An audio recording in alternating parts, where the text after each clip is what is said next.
Bien, vamos a continuar. Vamos a seguir hablando de las tablas de frecuencia en esta segunda parte del video. Eh,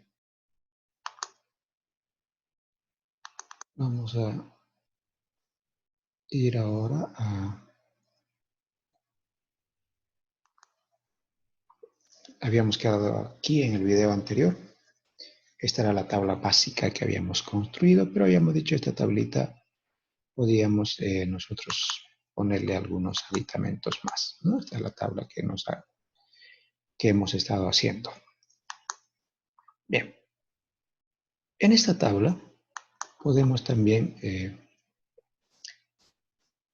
añadir una columna que se conoce como la frecuencia relativa y que vamos a simbolizar con la letra HI. La frecuencia relativa resulta simplemente dividir la frecuencia absoluta, o sea, cada frecuencia absoluta de cada clase entre el número de datos que tenemos. Como alternativa lo podemos multiplicar por 100 para que estén expresadas en porcentaje. Entonces yo puedo tener frecuencia relativa simple, la FI entre el número de datos, o una frecuencia relativa porcentual, FI entre el número de datos multiplicado por 100. Entonces veamos, por ejemplo, aquí. ¿Cómo hacemos? Simplemente sería el número de datos de la primera clase. En total son 39. De la primera clase son 2. Entonces, la frecuencia relativa porcentual, lo vamos a anotar, sería 2 entre 39, que es el número total de datos, por 100. Eso nos da 5.1. Para la siguiente clase sería 4 entre 39 por 100, 10.2. Y así sucesivamente. Vamos a redondear con una unidad. Se recomienda no usar muchos decimales, porque las tablas con muchos decimales son aburridoras y cansadoras. Inclusive esta podríamos haber hecho solamente con números enteros, pero se pierde un poquito de precisión. Al final, al sumar los porcentajes, esto debe darnos 100%. Puede, en este caso, por ejemplo, creo que da 99.9. Puede darnos 100.1 también por cuestiones de redondeo. Esto suele pasar. No hay ningún problema con eso. Pero no se mueve mucho más allá de eso, ¿no? Entonces, esta es la frecuencia relativa de la tabla. También podemos obtener lo que se conoce como una frecuencia relativa acumulada, el cual se obtiene simplemente sumando y acumulando los valores absolutos por clase en orden ascendente. Vamos a ver. Esta es nuestra clase, nuestra tablita. Ahora le ponemos esta columnita, la frecuencia relativa, la frecuencia acumulada. Perdón, no es relativa por si acaso, aquí hay un error, es frecuencia acumulada absoluta. Esto, estamos equivocados aquí. Vamos a ponerle, por si acaso, una raya a esto. Esta es frecuencia relativa, frecuencia acumulada absoluta, no relativa. ¿Ya? Entonces, por si acaso aquí, esa vendría a ser el valor correcto. Bien. Para sacar la frecuencia acumulada absoluta, lo único que vamos a hacer, vamos a ir acumulando los valores. 2 en la primera clase, tengo 2 hasta la primera clase. Hasta la segunda clase, esta es la segunda clase, tengo 4 en la segunda clase, pero tenía 2 antes. Por eso se llama acumulativo, entonces tendré 6 como frecuencia acumulada. Para la tercera clase, tengo 6, pero tenía 4 y 2, 6 datos antes. Por lo tanto, la frecuencia acumulada será 12. Básicamente, aquí vamos sumando 6 más 6, 12. 12 más 9, la tercera clase tendría una frecuencia acumulada de 21. 21 más 10, 31. 31 más 8, 39, que sería la frecuencia acumulada de la última clase, ¿no? Esa es la manera simple de calcular Y una cosita, aquí pueden ver, aquí la sumatoria era 39, la sumatoria total. Aquí acumulado en la penúltima columna, igual debe quedarnos un 39.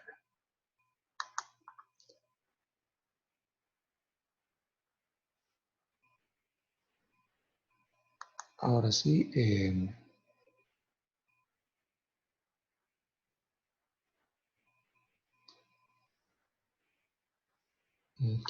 podemos anotar.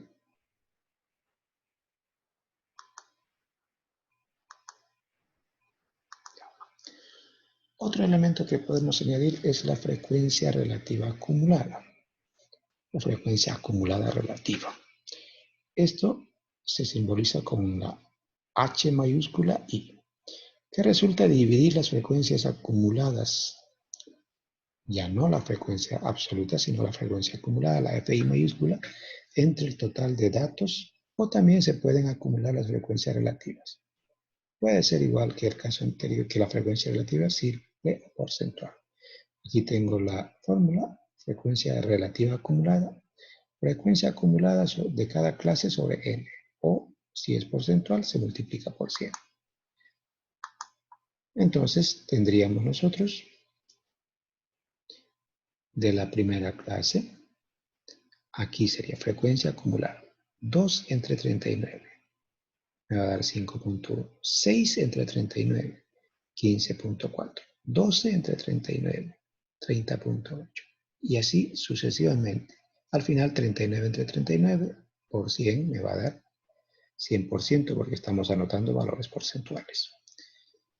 O también podría sumar 5.1 más 10.2, 15.4. Aquí hay un problemita con el redondeo, por eso ya está fallando aquí.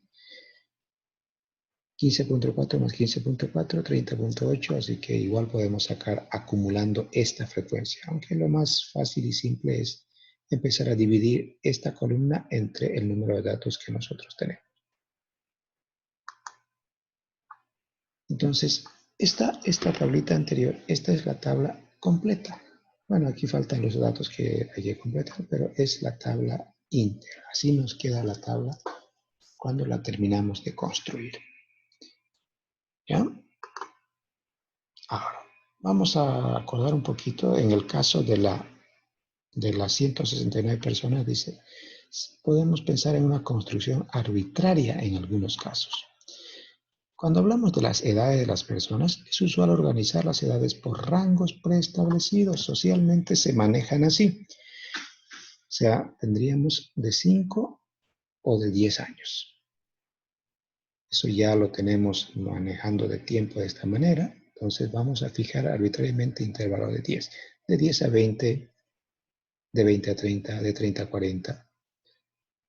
Pero como tenemos la edad mínima es 18 y la máxima es 63, empezamos de 10 a 20, de 20 a 30. Pero para facilitar, para que no estemos con eso, ¿dónde ponemos el 30? Lo podemos notar así. De 10 hasta 19, de 20 hasta 29, de 30 hasta 39 y así no vamos a tener ese cruce que estábamos mostrando anteriormente. Y haciendo lo mismo que hemos hecho como en el ejemplo que hemos explicado, tendríamos 4 datos en el primer intervalo, 66 en el segundo, 47 en el segundo, 36, 12 y 4. Si sumamos esto, debe sumar 169, ¿no? Porque si no, es que nos hemos saltado algún valor. Bueno, pero aquí esta tablita nos lleva a un detalle interesante. A veces cuando se construyen las tablas de esta manera, dice, los límites no son continuos, ya que la primera llega hasta 19, de 10 a 19, pero la siguiente empieza en 20, no empieza en 19, de 20 a 29. La otra no empieza en 29, empieza en 30, ¿ya? Creando, dice, un aparente vacío entre 19 y 20. ¿Por qué decimos un aparente vacío? Si yo anoto la fecha de nacimiento en una computadora, la computadora me va a sacar la edad con decimales. ¿Qué pasa si me pone que una persona tiene 19.4 años? Lo pongo aquí, lo pongo en el segundo, o lo voy a eliminar porque aparentemente no está comprendido en los valores que estoy anotando. Estos límites que tenemos aquí se consideran límites aparentes o límites virtuales, porque hemos dicho que matemáticamente hay un rango de valores implicados. ¿Ya? No existe ese vacío, hay un principio de continuidad y los límites reales quedarían de esta manera. La primera clase de 10 a 19 en realidad va de 9.5 a 19.5. La siguiente empieza medio decimal antes, desde 19.5 hasta 29.5, porque recordemos que ese 20 abarca media unidad antes, ¿no? Y así sucesivamente. Estos valores, que son más feos porque tienen decimales, son los límites reales y son los límites que debemos considerar cuando vayamos a hacer operaciones aritméticas con estos valores. Ahora, si nos fijamos aquí, los puntos medios, salen estos valores. Cuando anotamos los límites reales, los puntos medios no tienen por qué variar. No hemos hecho nada más que anotar los valores escondidos, podríamos decirlo así, y los puntos medios deben ser los mismos. Estos datos de acá son los que llamamos o conocemos como límites verdaderos. Así quedaría nuestra tablita. Estos son los límites aparentes, no nos olvidemos. Límites virtuales, la frecuencia relativa simple, porcentual, mejor dicho, la frecuencia acumulada absoluta, 169, y la frecuencia relativa acumulada. Esta es la tabla de frecuencias que queríamos construir y también en este caso lo estamos haciendo.